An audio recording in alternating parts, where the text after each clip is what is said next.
as always, I try to bring on a guest each and every week. They come on and share their testimony, and with the hopes that you can pull out a piece of their testimony and carry it along and bring it with you. And you can relate to them. And as long as you can gain something from their testimony, it comes out to be something beautiful in the long run. And tonight, I have Cary, who is going to be sharing his testimony with us. He had a stroke 2 years ago, and obviously, as we know in our community, once we suffer a traumatic event like that, it throws our life into a whole different direction. But that didn't stop Cary from carrying on in the same path that he was already in. He jumped right back into what he was doing before. And we also have the number one co-host in the world, Dr. Olivo here. So without further ado, let's go ahead and bring on Cary first.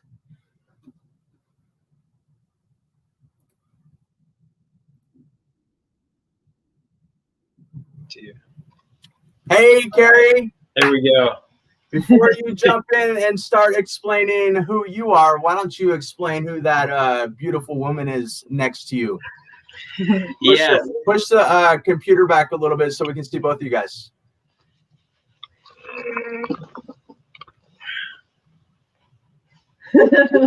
There we go. How's that? Okay. There we go. Well, everyone, I'm Cary Zinn, and this is my wife, Heidi Zinn. Hi there. Married almost 29 years? Mm-hmm. Yeah, almost 29 years. Okay. Nice. Hi, Mark. Do you want more to that, or are you going to... And so... No, go. So go ahead, and why don't we tell the community who Cary Zinn, what Cary Zinn was, who Cary Zinn was pre-stroke. Okay. All right. Well, hi everyone. I hope that being here tonight will just, I hope it just helps anybody listening, and we'll start off real quick. Basically, I've been a teacher for about 12 years. It's my second career. I teach junior high. It's a STEM lab. Before that, I was in business and sales and golf. Love golf. And anyways, 2007 hit, and I had to make a change because business was horrible. And I got my teaching credential, and here we are, up to 10 years into my teaching career. May 14th came around, and that was a Monday. That weekend, my wife was actually in Hawaii celebrating our niece's graduation. So it was just me and our two kids at home for the weekend. And I had noticed that I just was kind of feeling tired. And I noticed that I went up to make some food for the kids, and it's like my balance, it was a little slippery. And but I didn't think anything of it. I actually took a nap. I slept. I never take a nap. So I slept for 4 hours, and but I still didn't think anything of it. So anyways, the morning, the 14th, by the way, 99% of strokes usually happen between 3 a.m. and 9 a.m. because we're dehydrated from sleeping. And anyways, got up, got the kids ready for school. That was the day for kids STAR testing in California. And so I knew, if anything else, I had to get to school. I had to get them started. I didn't want anything to get in the way of the kids. That was just my thought frame. I didn't want anything to mess. Yeah, that's a teacher right there. Teacher mind frame right there. Kids first, right?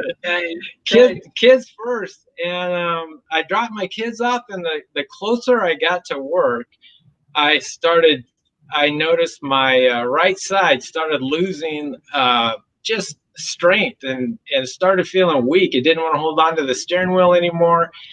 And I didn't think it was a stroke at all. I kind of thought that something was pinching my neck, cutting the nerve off, and because I've had that before in my life. Right.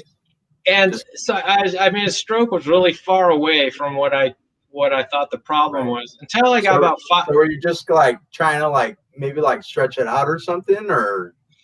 Well, I was trying to hold my right hand. I was trying to hold the steering wheel. It just didn't want to do it. And so I just let it stay in my lap. I drove left-handed.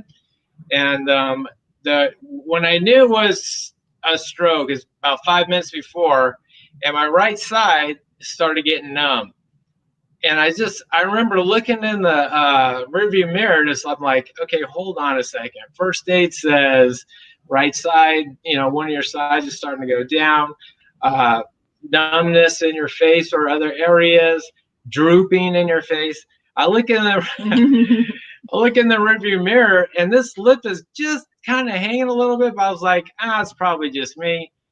But the numbness was, I just remember going, whoa, wait a minute, Lord, am I having a stroke right now? I'm like 5 minutes from work. I go, I got to get the students off, I got to get their testing going, and then I'll leave. And so I got to work. I went to my classroom. I started you have to say things for the kids for the test. You have to explain things. As I started to speak, I was going, my speech was not matching what I was thinking in my head. And I'm looking at my students. This is kind of funny, but I'm looking at my students. They don't notice anything. They're just, they're zoned. They're ready to take a test. They're like, it's Monday morning. What is this guy talking about? And I'm like going, wow, something was really wrong, but I'm going to get through this. Well, I slowed down. I worked really hard to say it clearly, what I had to say. Got them going, and I texted my principal and said, I got to go. Something's wrong health-wise with me. Yeah. And they called the ambulance. From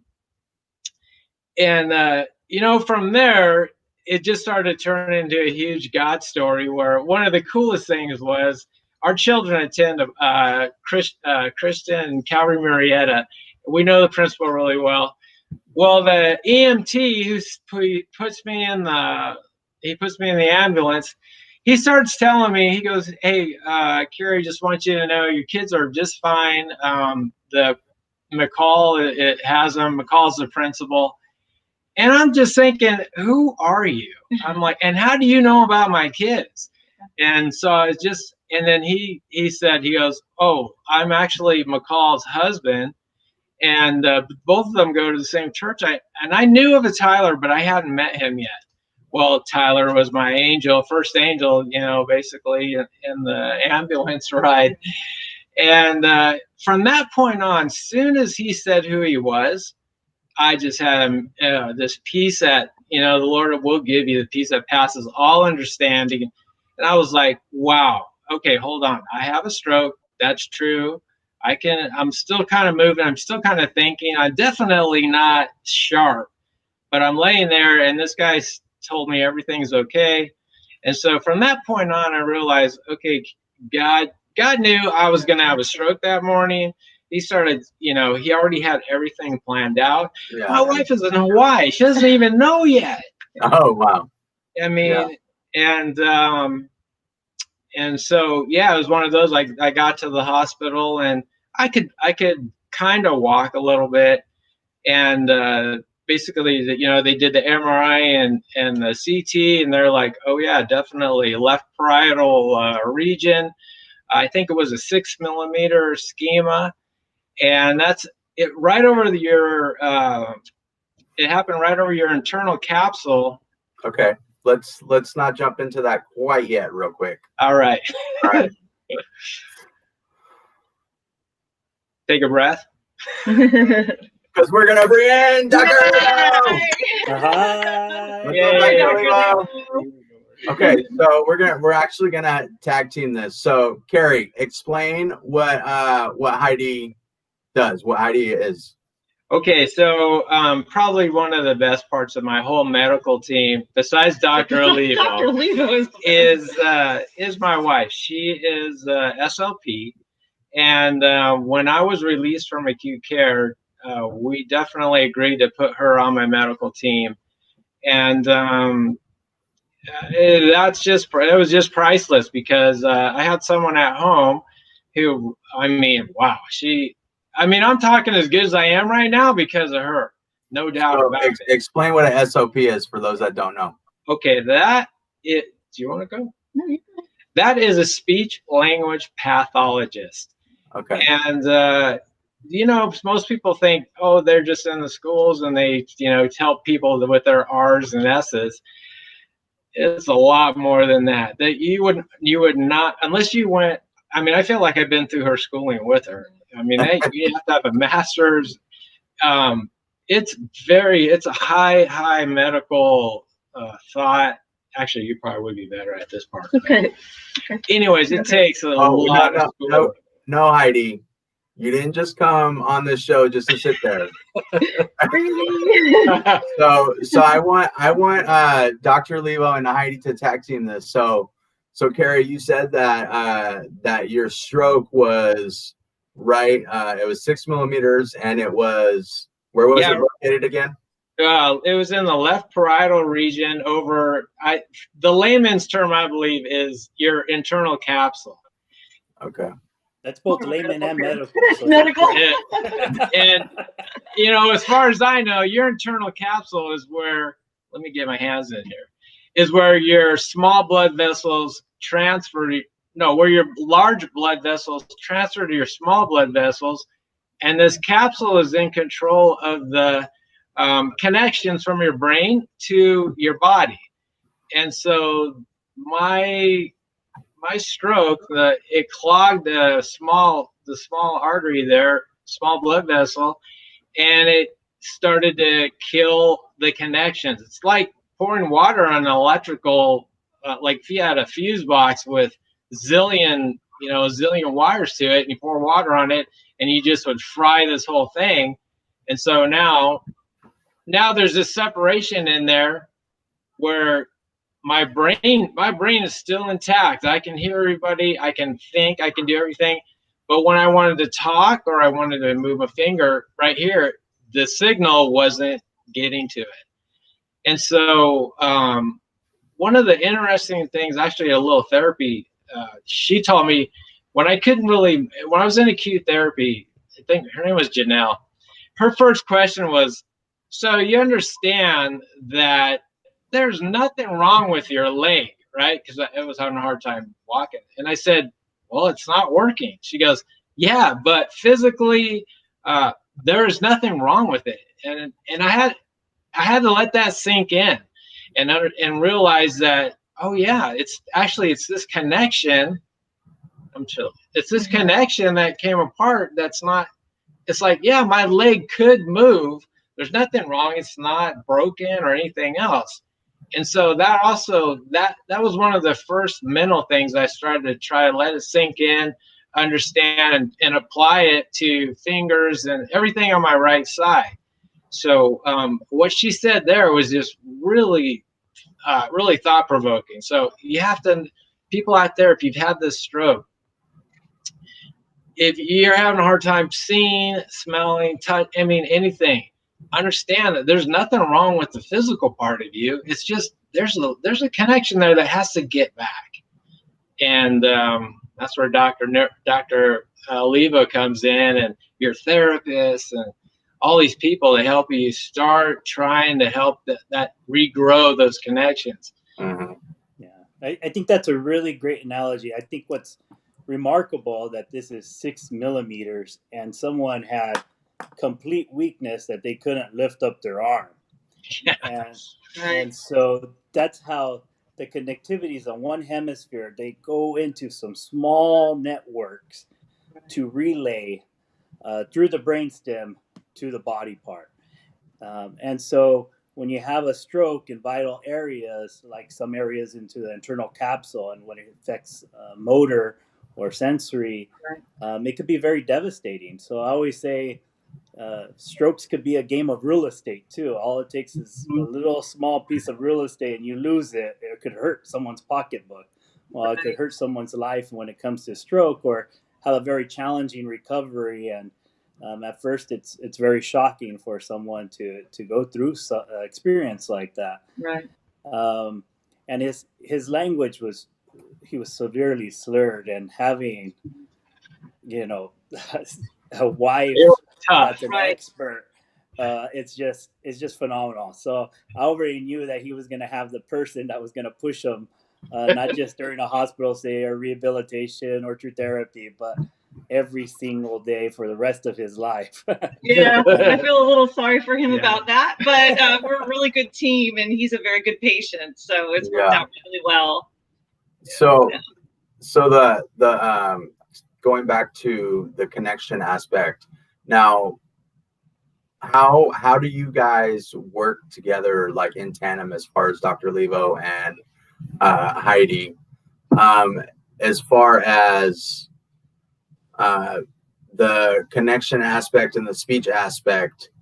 How does it work in tandem, Heidi, from your point of view, when you're trying to get the person or the patient to work on their speech recovery? Like, do you notice like the connection, the reforming, or how are you trying to do this therapy? Yeah. Cary really gives me way too much credit. It really, Dr. Olivo's the star of the show here. I just implemented the strategies I know that I've worked with stroke patients and traumatic brain injury patients over the years. Cary, had impairment the first night, but by the next morning it was much worse. So he had function on the right side. He was weak, and then the next morning was unable to move on the right side.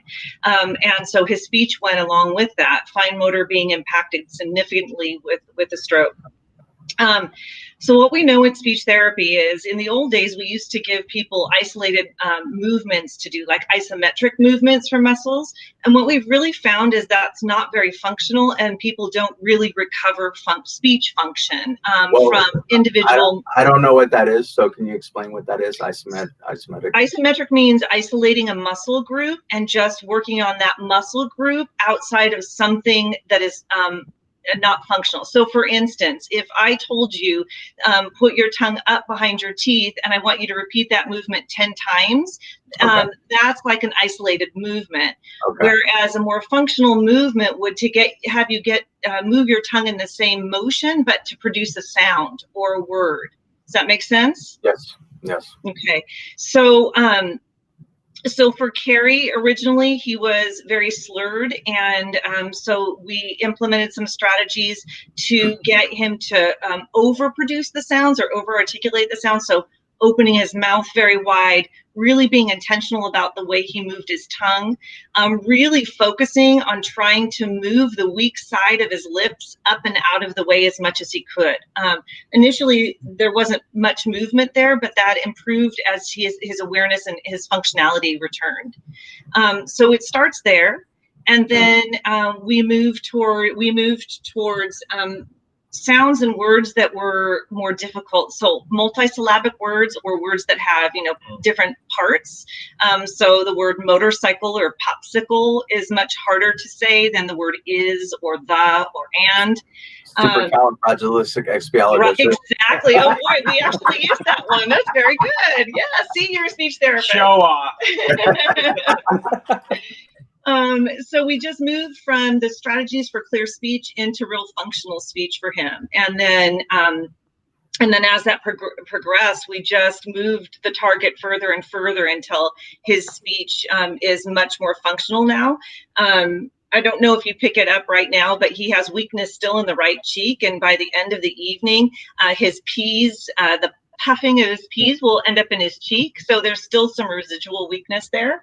But for the most part, his speech, as you can tell, is completely functional. Oh yeah. Yeah. It's a lot faster now. Yeah, a lot faster. Very good. I wish we had an earlier recording of how you were, and how you are now. I do, but I don't think I could access it. I actually videoed him all the way along from the very first morning, and then at increments along. And for the purpose of first showing him where he's come from, because sometimes you don't remember in the midst of all of that, and you can't self-reflect as it's happening. Right. But also in those moments when the recovery slowed down and he was getting frustrated because there wasn't certain return back, I could show him those videos and, this is where you were and look how far you've come. So it might be slower, but you're still making progress. And I think that's been very motivational. I had on Lindsay Unger, who is a speech pathologist from UCSD Medical Center. Great. And that's one of the techniques that she used, because I spoke about it many times on my show about, therapy. And then once, because Dr. Olivo said you have a certain time frame that you can progress in your therapy. And then once you reach that time frame, it starts to slow down. Right. So, you come to the thinking that that you're not progressing in your therapy. Right. So, keeping a log, so to speak, as you were saying that you kept a log for Cary, and the same thing that Lindsay did. That shows that those minute changes over time, you can say, yes. They are happening because, and I use the reference as, when you go on a diet, you don't see the changes because you see yourself every day. The only way that that that the diet is working is when you jump on the scale and you're losing weight. That's right. So absolutely. Yeah. And it can be frustrating because in rehabilitation, as recovery happens, it happens so rapidly, or tends to happen more rapidly in the first 6 months. And Dr. Olivo, I don't know, I can't remember now what timeline, but in the rehab world, that's kind of what we used to quote. 6 months is the most rapid return. From 6 months to a year, it begins to slow. And then from a year on out, it is much slower than it was that original year. But when you reflect back on how far you've come, there really has been change over that time. Absolutely. Is that, we used to, in strokes, we used to not do physical therapy right away. In the hospital, we'd wait a couple of days, wait till their blood pressures got a little bit better.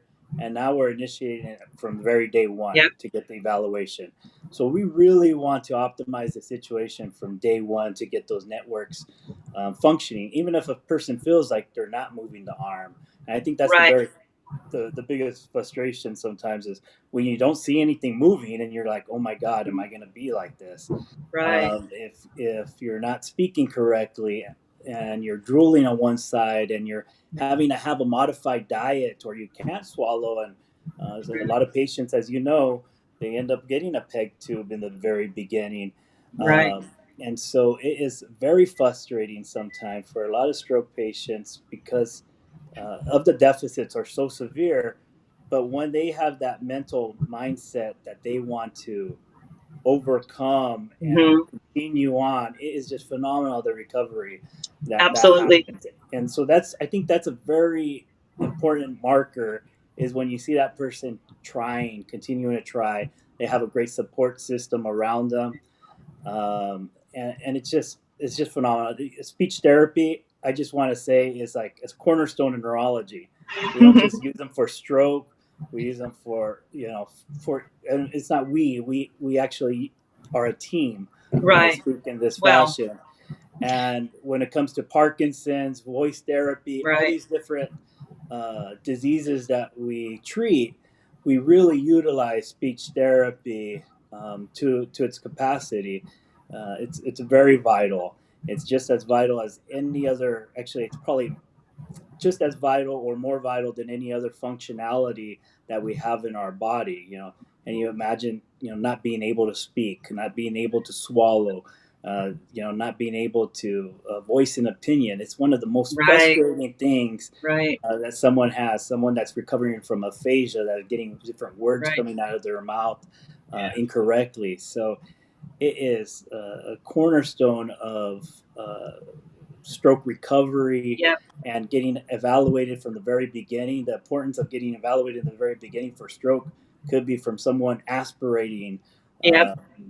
So it's basically a standard measure now for any stroke center to have a good speech therapy program around it, because number one, you're ensuring safety of the patient, and then number two, you're ensuring recovery for the patient as well. So that's very remarkable. On that same subject of stroke and the ischemia, do you guys remember what some of the studies we did to try to figure out why you had a stroke, since you were a very healthy individual? Yeah, so this is interesting. I believe it took about 2.5 weeks before we maybe figured out what caused a stroke, because just for those out there, I was 52. I had like grade A low cholesterol, no heart problems, no blood pressure, no diabetes, very healthy. And I do like to drink soda, but occasionally. But yeah, we're really trying, just super healthy. And that's why when the stroke happened that Monday morning, there was just in my head, I'm like, wait, I'm not a diabetic. I'm not, I don't have any heart. I'm like, that all that is for older people, but it's not. So I forgot where I was going, Dr. Olivo. What caused your stroke? Oh, so what caused it? They did the blood work they finally did on it. It came that we found out that I had a gene called MTHFR. And MTHFR apparently, and the way we found out, which I thought was interesting, is Dr. Olivo saw my B12 level, and he goes, you do eat plenty of meat, right? And I said, oh man, carne asada, you name it. And he said, for someone your size, it should be like over 500. And yours is coming out at, I think he said like 240 or something below, 200, low 200 range. Mm-hmm. And he said, for somebody else, that's not a problem, but for you, that is a problem. And so B12, and also my body did not work out, was also folic acid. So having MTHFR, apparently it doesn't allow those two things to methylate properly when you take them in their raw form. And so if that's not methylating properly, then it can allow the viscosity of your blood to get a little thicker, not run so smooth. And I was not a heavy water drinker before my stroke either. And so I'm sure, being a teacher, you got the bottle of water, you open it in the morning, and by the time you go home, you're like, holy smokes, I didn't even touch it. And that doesn't happen anymore, by the way. But I definitely did not drink. I didn't hydrate like I should. I did on occasion, but nothing. And so realizing, going through not only when I was doing rehab, but I was also doing research quite a lot with Dr. Olivo and other therapists, and learning what is MTHFR and why, how does it interact with your body. And so that not hydrating and having that led to what we feel was probably the highest candidate to find out that's why I had the stroke. Yeah, you're absolutely right. And so it's a very interesting gene that it's really a small mutation within the gene that changes this. And it's usually causes that methylation process. And methylation process, it happens everywhere. It happens within our neuroconnectors, our neurotransmitters within our brain, and also happens within our cell. When it comes to stroke, it happens within the cells of our cell, our walls, the lining within the vessels. So it causes hardening of calcification and plaque buildup. And so if small arterioles within the small little arteries within the lacunar systems, or the systems where the internal capsule's at, can be susceptible to those type of strokes. And so it's really important to kind of determine what's the cause of stroke, because if we could prevent another one, I always say this is now we know we lost everything in Vegas. We had a stroke, right? Now we have to make the odds more our favor, right? Right. Because That's right. So is that something that is treatable by medicine? He has to stay away from certain foods, both? How does that work? what are you for doing? Cary? So what I'm doing is I actually take a very small. I have the baby aspirin I take daily. I have a really small amount of Lipitor that I take, and then for the B12 and the folic acid, I actually order. I order the pill in a methylated form. So I just want to make sure I'm gonna do everything we can. I don't want another stroke. And by the way, the supplement, it's just a supplement, B12 and folic acid, but it's not the one. You got to like special order it and get it in a methylated form. And it tastes great, by the way. I mean, you want to say, yeah. No. And so that, and I drink a lot of water. I'll tell you what, anybody listening to this right now, if you could just make sure you have at least 2 cups of water at your bedside before you go to bed.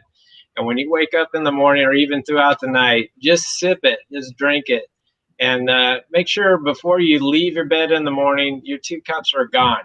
And that was one of the best things I learned in rehab. I saw pictures of the brain without dehydrated and with it hydrated. There's no comparison. We're America. We're just really bad.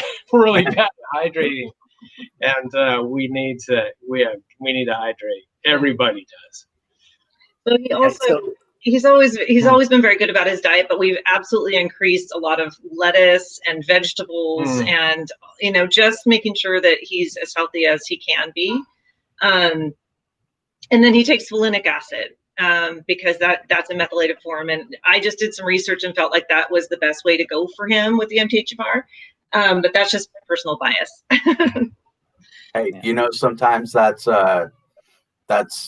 what you have to do. I do, I'm a student by nature. So, if there's something that I feel like I need to look into, I need to research, I will take, this is just a scenario, I will take what, something that I've seen Dr. Olivo say, and I will research it to the 10th degree, and I will formulate my own educated opinion on, this is not something that Dr. Olivo told me to do, because I take Dr. Olivo's advice all the time.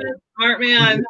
I'm just saying this is something that Dr. Olivo had said. Okay, this is a scenario here, but I will research it to the 10th degree and then formulate my own educated opinion. So that's kind of like piggybacking off of what you say. But speaking about piggybacking, I want to piggyback off of what Cary said about drinking water, and him saying that he has seen, photo or MRIs and CAT scans of what a brain looks like that's hydrated and what a brain looks like when it's not hydrated. So Dr. Olivo, can you elaborate a little bit and give some insight on the importance of hydration on your brain and what happens, because I've seen those MRIs as well, how shriveled up it looks. So go ahead. You could think about it as rush hour on the freeway when we have no water in our system or a little bit of water, and then when the traffic lightens up, then our arteries are running really well and the cars are just flowing. So we want to keep those cars or our blood flowing through by keeping the volume up, right? And so volume is very important when it comes to keeping our vascular space open for stroke. That's why most of the time when people have a stroke, we actually let their blood pressures ride high if they're having an ischemic stroke. We let their blood pressures ride high for at least 24 hours to give some perfusion up to those brain cells that need it. So we get, a lot of people get really scared because they see blood pressures up to 200, Right? and they just came in for a stroke, Right? and we're like, don't worry, we're used to this. Yeah. But I wasn't real comfortable with that. I wasn't real comfortable but I with totally that. trusted you. So, Yeah, so and it happens. But I've seen the opposite, where somebody will go to a center, and they will have a stroke, and they don't follow those things, or they didn't know, didn't identify it was a stroke, and then they see the blood pressures are 200, and they rapidly decrease the blood pressures, and guess what happens? That stroke area doesn't get fed, and the stroke gets worse. Right. And so it is, the small little things that we do, we take for granted sometimes, of how we treat a stroke from the very beginning, of the blood pressure parameters, the medications that we start off. We start off aggressively with antiplatelet therapy. Actually, now recommendations are changing with antiplatelet therapy. So if he would have had a stroke, say yesterday, I would have started on aspirin and Plavix for 21 days. So that's how things are changing, because they're finding out more and more studies of how we treat the acute phase and how that could change the outcome in the long term. And so having antiplatelets is also kind of loosening up the cars as well, kind of helping them go on the freeway. The reason why we put him on Lipitor wasn't because he has bad cholesterol. It was because there's evidence that shows people that are on statin medications, especially acutely on, we put them on a higher dose to decrease inflammation of that cell wall and to decrease plaque formation as well. So again, this is Vegas. I want him to win. Right. I'm going to do everything in my power to have the odds in his favor to be able to overcome this, and hopefully never in his life have to repeat this type of thing. Right. And it's not just what we're doing acutely in the hospital, it's all the other little things that they're doing at their house, when it's, drinking water, exercising, all the therapy, all those things are just as important or more important. But it really takes a team, and the team's a family member to his work accommodating and being understanding of the situation. It's really, really important that everybody understands, are on the same page, and give someone the ability to overcome the challenges that they have. It's a very unique story that you have, because of how small the stroke was, how devastating the weakness was, and what the cause was. I think that's very unique. So I really wanted you to share the story to the rest of the people, because someone might be able to identify with some of those parts. Yeah. Right. And Cary didn't have, that classic symptom we think of as the horrible headache that you've never had before. He never in the entire time had a headache. So the balance issue was really a little bit subtle initially. And I just really, when I talk to people, encourage people, you got to listen to your body. If something's off, especially when it comes to that, because we think classically that really bad headache and I'm going to know, and it wasn't a headache. Yeah. So the really bad headache is for a subarachnoid hemorrhage. Right. True. And then but for the ischemic stroke, supposed to be for the weakness. Yeah. And it could be balanced, but a lot of people, if they catch it early, and your husband was very cognitive, very aware of what was happening to his own body, the fact that he had that type of insight, right, and the fact that he wasn't a macho man that says, I'm going to wait and walk this off, it's going to go away. I think that's huge. That's very important.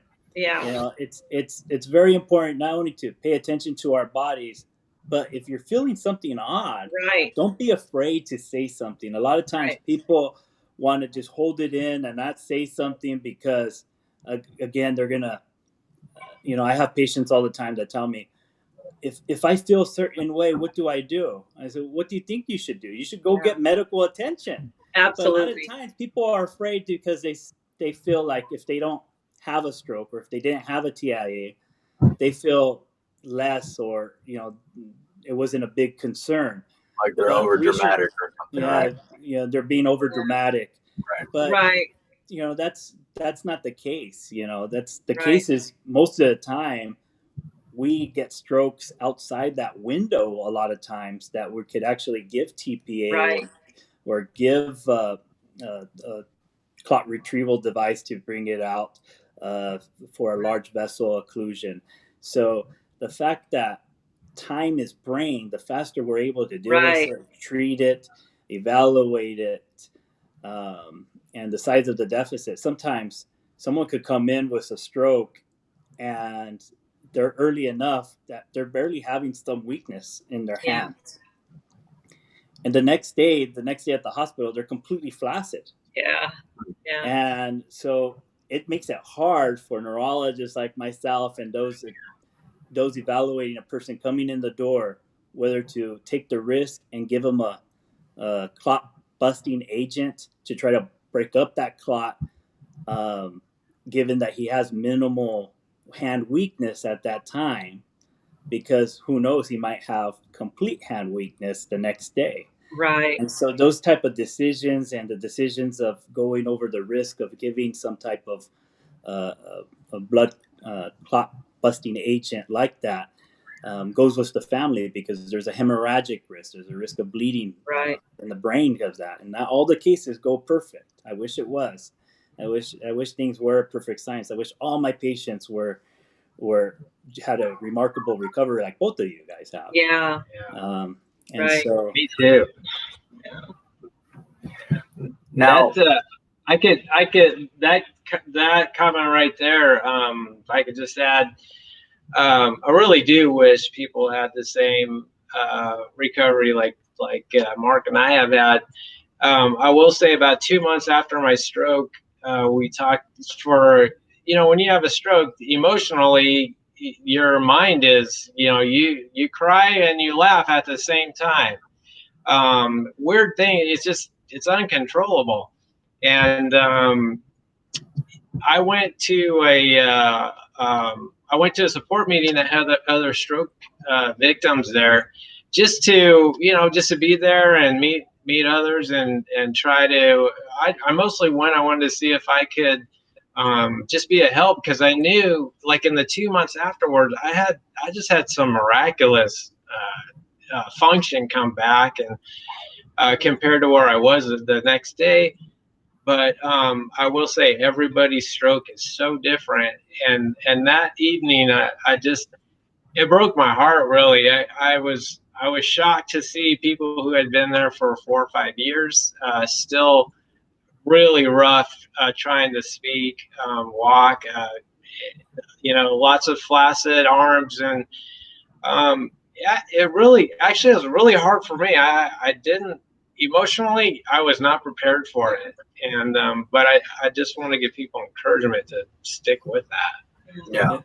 That's absolutely true. We see that. I see that in all different support groups, whether it's multiple sclerosis or whatever support group it is. So when someone feels like they've recovered or have very mild deficits that someone can't see, they really feel sometimes embarrassed to even show up. I did feel embarrassed. Yeah, and the truth of the matter is, all those people there are determined to get better. That's what they're there for. Absolutely. And they're absolutely determined. And because they might not have some functionality, does not make them less capable. Right.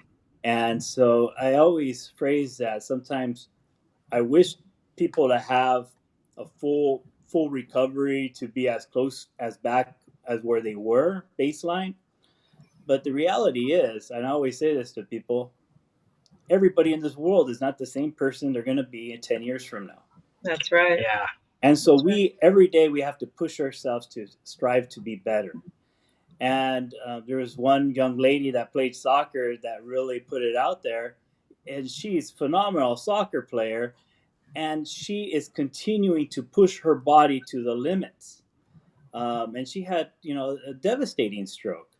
And it's just remarkable to see people push themselves to the limits to whatever it is. And on the other hand, the other person that's really determined is their care provider, or their soulmate, or that person that's really there, or their family member. It could be their mother, their sister, whoever that person is, that's really encouraging them along the way to recover. Right. So it is. You should not feel. You should feel encouraged that they're there. You really should. And, I'm really encouraged that they're really there, and they're learning. So, I think a phenomenal thing that you showed me last time that I saw you recently, and we actually did a video conference like this. But he told me, "Oh, I'm getting a little bit more functionality back on my hands by doing some Mr. Miyagi techniques." Check this out. So, what were you doing? So, well, since COVID started, as teachers, we've been doing our teaching from home, and so I also started to go, well, we've been wanting to paint our kitchen and do some. I'm sure Home Depot is crazy right now, but everybody's been doing some home renovations. I ended up just taking on a massive project, and I'm not sure I understand. Sorry about that. Sorry. I took on a massive project. Harry wants to join too. We're doing a lot of sanding, the cabinets, kitchen cabinets and stuff. And when I first started, just getting my right hand and fingers to hold the sandpaper and trying to hold it right. So I've had experience. My brain knows how to do sanding, but my hand forgot. It didn't have the connection again. And all I can tell you is by doing it over and over and just struggling and making your fingers do what they're supposed to do, I would watch my left hand sand, and then put the paper in my right hand and make my right hand do it. And because I was starting to get it, and the good thing and the bad thing of the cabinets, I would spray paint them, and I'd go, that is a horrible job. So I had to sand them again. Well, sanding them again got more therapy going for me, and I could feel we have a thing called tone for those who have that affected sides. The tone kind of fights you from allowing you to just let it be free, and I like to play the guitar. Well, I was able to get a little bit better picking fine motor skill going just because of that sanding, and it's been 2 years out. And so I was super excited. I mean, after about, I don't know, it was a couple days, I went to Heidi and I'm like, watch this on my guitar. You got to see this. And just by doing that, I could tell it was working. And so Dr. Olivo, the joke between him and I is always about Mr. Miyagi. Wax on, wax off. And I'm telling you, a little bit of that every day. In fact, I was talking to Mark too about. I asked him about his therapy earlier, and he's kind of okay, dude. I'm sorry, but you're slacking a little bit on that. I am. And I'm sure his wife has a lot of projects for him around the house.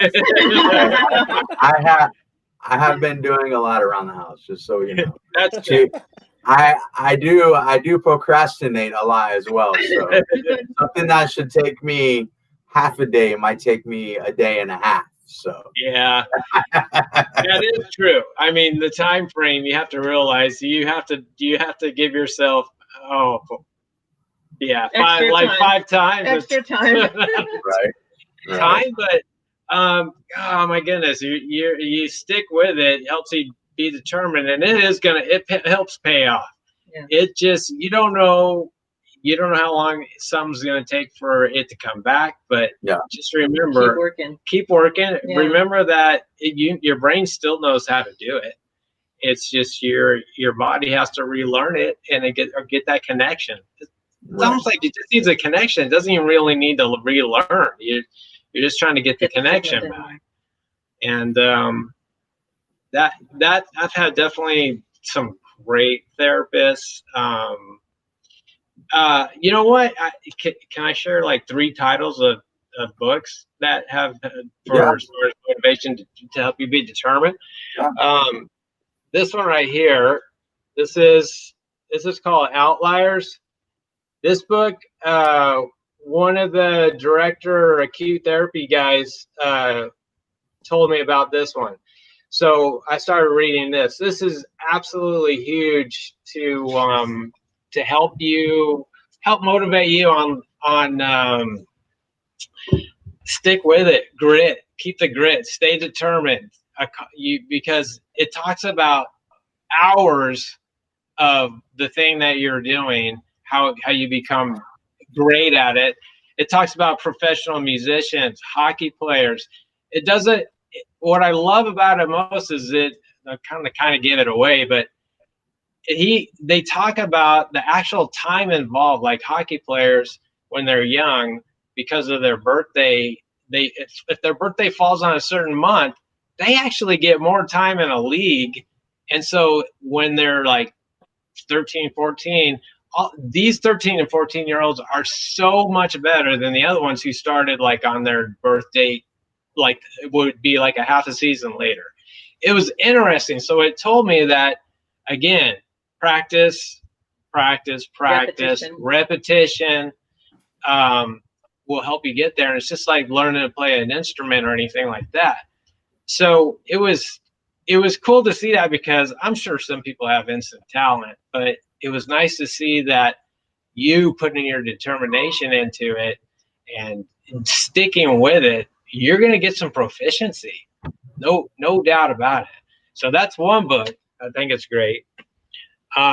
This one, My Stroke of Insight, I read this when I was in acute rehab, and this lady, PhD, man, if you read her story in there, she, like Dr. Olivo was saying earlier, she had the wherewithal to actually realize she's going through this stroke, and she's able to describe. To me, it sounds like she's hallucinating, but she's able to describe exactly what happened. It's so interesting. Well, for her, it was a big hemorrhage, and it was 8 years. 8 years for her, and when you listen to her talk and move, you would never know it. And she went through 8 years of basically she was spoon fed from her mom. Again, a caretaker like her mom moved in with her and took over and helped her. But what I liked about that too was, hey, 8 years from now, I mean, I'm looking forward to seeing what am I going to be doing 8 years from now?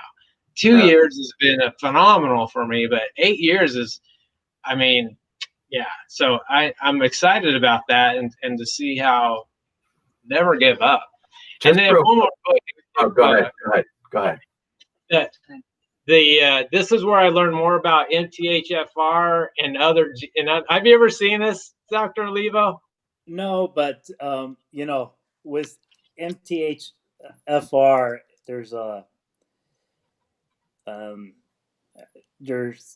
it's very interesting because people could get very scared because it's on a lot of genetic panels that are commercially available right now.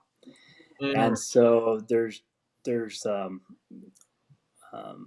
we have to be very cautious of who really does have it and the right contents, and who should be more focused on it, or who's profiting over it.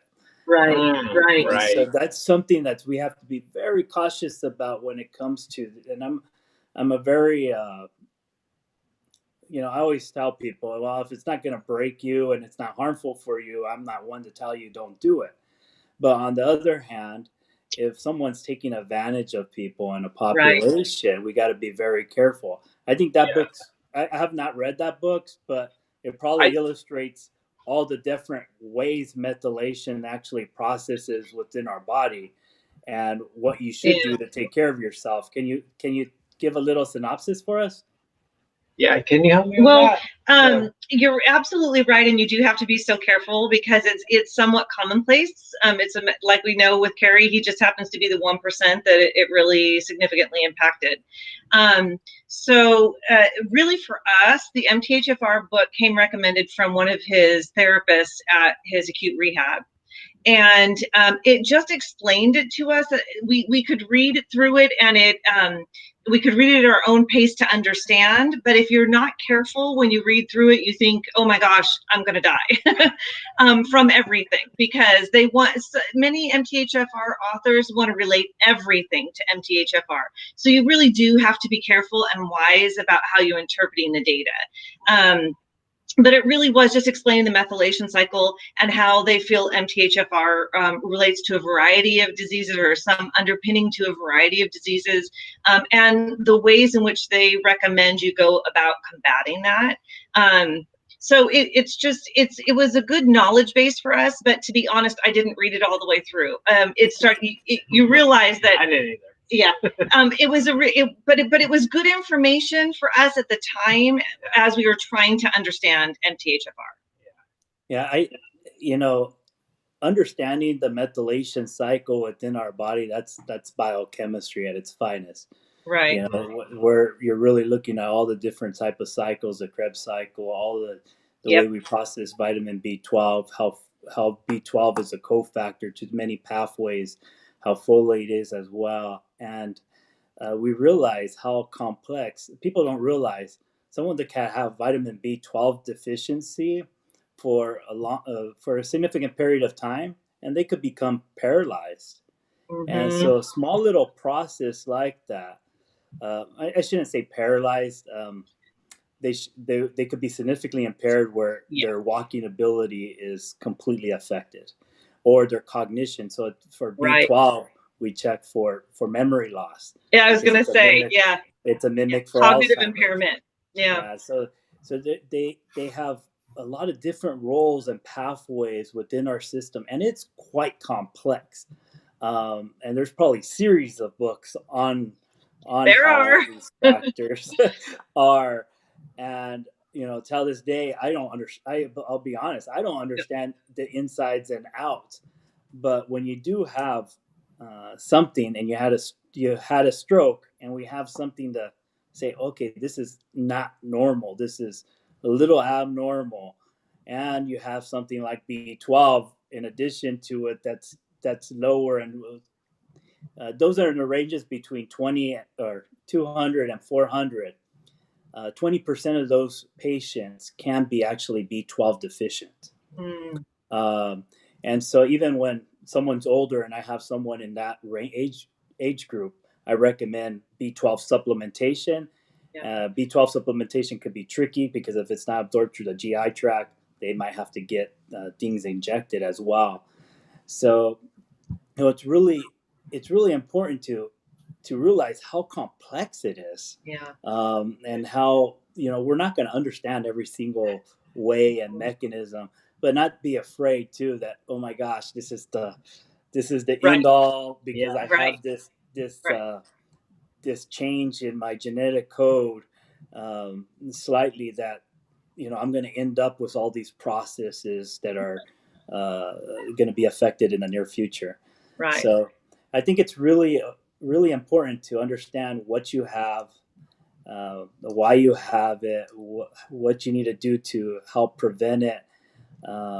And also it helps you educate other people as well. Right. It helps me do my job, that's for sure. What you guys are doing here, what Mark is doing here is if I ever find a patient, that fits this type of class, I'll always refer Mark's videos. It's a great resource. It's really great, Mark. It'll be a great resource. And I think those books, it'll be a great resource for some of the patients that might need some insight to help improve themselves or better themselves, get some inspiration, right? As well, because sometimes we have to look outside our doctors or outside our family to get that inspiration. Right. Absolutely. Yeah. And that's one of the main, actually that is the main reason why, I started this whole thing, is because, that a lot of people, and I was one of them, think, and we already talked about this too, Cary, so you can jump in here pretty much right after I'm done, think, when this happens to them, they think, why me? Why did this happen to me? So I started this to give people, hope and inspiration, by sharing my testimony, by bringing on other people and sharing their testimonies and showing how far they have come along and their progress, bringing on Dr. Olivo and sharing with people that, that yes, you had, an impairment with your stroke, but you can reconnect neurological pathways so that you can, gain function in the affected area, and, as I said in the beginning of the show, just so, you can pull bits and pieces of, from each show and it becomes something beautiful, and we discussed that earlier today, Cary, that, everything does happen for a reason. And you said that at the beginning of the show. And you also better give a shout out to your students here, Cary. Oh my goodness. Well, I haven't seen any of my students since March, but gosh, I definitely, a lot of them are moving on to high school, and I have some 7th graders. We'll see them next year. And I have a great group of students I get to work with. I'm going to give a shout out to Mountain Shadows Middle School. And a shout out to my district, Newview district, for the support that I got from them. There you go. They said, what do you need when you come back? What do you need? And all I needed was a substitute. I needed someone else in there just for support. I felt in my brain, my brain's still working. I felt like I know what I need to do. But you also, when you transfer your thoughts and everything to your mouth and to your hands, if it doesn't come out right, it doesn't hurt to have that other extra person. So I was blessed with a sub for 2 months. And they said, you can have them for as long as you want. But I kind of went for 2 months, and I felt that, and I love the guy who was helping me. And but I felt that was enough I'm like, you know what, now that I've made it this far, it's time to take the next step. And I finished the rest of the year by myself. And so I give them a shout out for sure. The other thing you're talking about, when you're like, wow, why me? And I remember lying in the hospital bed, and it was something, people would say, this is tough and all this, why me? But at the same time, just because the Lord and all that, it's like, why not you? I mean, he's still in control. Yep. God is still in control, and he knows your path. I mean, just put Jeremiah 29:11 in there. He knows the path that he has for you. And that's right. Check out Mark. I'm so getting some of those from my students in my class. My junior high students are gonna love that. He knows, like, he knows what you need before you know. And I remember laying there going, okay, so God put me in the second career for school and to teach, and it was really tough at first, but my last 7 years have been great. I thought, and he put me there. There's no doubt about it. I mean, that's a whole nother testimony. But the thing is, when I got the stroke and I'm sitting in bed, I'm like, wow, is that it, Lord? Is it like, did I get this because now I'm going to go do something else? Or am I going to stay there? And Iron Man is a big thing in my STEM lab. So I started thinking, I'm going to get an Iron Man hand, and I'm gonna rule this robotic hand. I started thinking, those kind of things. I'm like, wow, what do you have for me, Lord? What's in store? What's next? And what was really next is sharing his word I got to share his word with a lot of people, both therapists and a couple other patients too, while I was in acute rehab, which was, it just brought a lot of joy. I mean, people hardly have a hard time believing that. Here you are going through a stroke. All I can tell you is that I had the peace that passes all understanding. And I just knew, either if I didn't get back to where I was going to get, I knew God still he knows me. He loves me. He knows he's going to do something where I was almost looking forward. What am I going to do next? To support my family and other things like that. But God is awesome. That's all I can say. And he's blessed me with the greatest medical team and friends and family. And it's just, you know what? I can walk through the shadow of death. No problem. There you go. Boom. All right. Dr. Olivo, do you have any concluding thoughts for the community? No, I could echo on that. I think faith has a lot to do with it, and believing, and even if you don't know the reasons, you don't know the why or the what ifs, we don't have all the answers sometimes, and that's okay. I just wanted to share something. This was given to me by a patient that made this. It's a ceramic cup. It says cool. Dr. Olivo, and it's like made out of jeans. It's like a small little jeans, but this is a patient that has hereditary neuropathy, that can't see and can't feel and doesn't walk good, can't feel anything from her hands, no dexterity. And she made this by contouring it on the sensation on her face. Wow. Oh, wow. Can we see it again? Can you put it in the middle? We didn't get to see it. There you go. I love it. Wow, that is super neat. And so sometimes when I have a rough day, I take a look at it and it's like, no, you could do whatever you want. So it's one of my special gifts for one of my patients. It's, so definitely, it doesn't matter how someone is, they still have some functionality, and that just proves you can't see, can't touch, can't feel, and still overcomes. There's still value in life. Oh my God, so much value.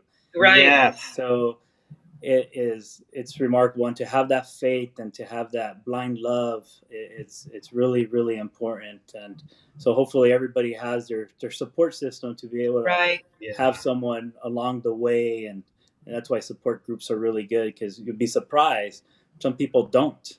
Right. And so instead of becoming someone that understands one another, sometimes someone's the actual person that's helping them anchor through a certain situation as well. And maybe anchoring is not the right word. Floating them through or pushing them through. Catapulting. Chugging them along. Exactly. So my concluding thoughts for the community is definitely, piggybacking off of both what Cary and Dr. Olivo said, is, choices determine our future here. So, we might get knocked down, our pedestal once we suffer this traumatic event down here. But, you have to be determined to pick yourself back up down here and get back up here, and this right here, what happened is just a hurdle. It's not a brick wall. Okay. So you get back up here, and then you're left here to make a choice to either continue down the path of recovery, or you're left the choice to either fall back down here, or you're left the choice to go down another path of recovery. Don't stay down here. Pick yourself back up. You can do it. I bring on everybody on this show here to help you grab a little piece of inspiration each and every week, to grab a little piece of it, a little piece here, a little piece there, a little piece here, a little piece there, each and every week, putting it together. And each and every week every time it becomes something more and more beautiful. So thank you for watching. Thank you for coming. And as always, Dr. Olivo, I appreciate you so much for supporting me, so much for coming on and being the best co-host ever. and he bounced out. I don't think he meant bounced. to do that. I don't think he meant to do that. But anyways, Yeah. Cary, Right. if you don't mind, can you go ahead and exit us out of here with our prayer? With a prayer, for sure. I'd love to. All right. Here we go. Heavenly Father, all I can say is you're amazing. You're the one who created us in this beautiful world, and you created us in your image, Lord, and you want the best for us. And Lord, I just thank you for this show. I thank you for Mark. I pray that you would bless and heal the people who watch this show and are looking for help and inspiration. Lord, I pray that they'll just be directed right to you, and let them know that there is a way out. The way out is one of the things that I learned from you, Lord, is you have to go through it. The only way out is to go through. And help them, Lord, to make them know that you're right there by their side all the way, and help them to only make decisions for recovery. And Lord, I'm just feeling, Lord, that I want us to say a quick prayer for America right now. We just have a lot of terrible things going on, and pray that you would intervene and you would help everyone in this nation to come back and unify and make America strong again. One nation under God, Lord.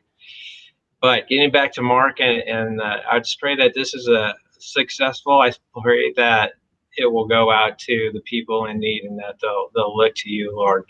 May you be glorified with everything that happened tonight, Lord. We love you. In Jesus' name. As God people said, amen. Amen. Hey, you guys, thank you so much for coming on. Thank you for Thank having you. us, Mark. This is awesome. All right.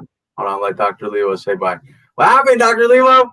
I'm sorry. Somehow I got cut off, but I prayed with you guys. There you go. Amen. All right, everyone. Bye. Good night. Love you, Dr. Olivo. Good night. All right, guys.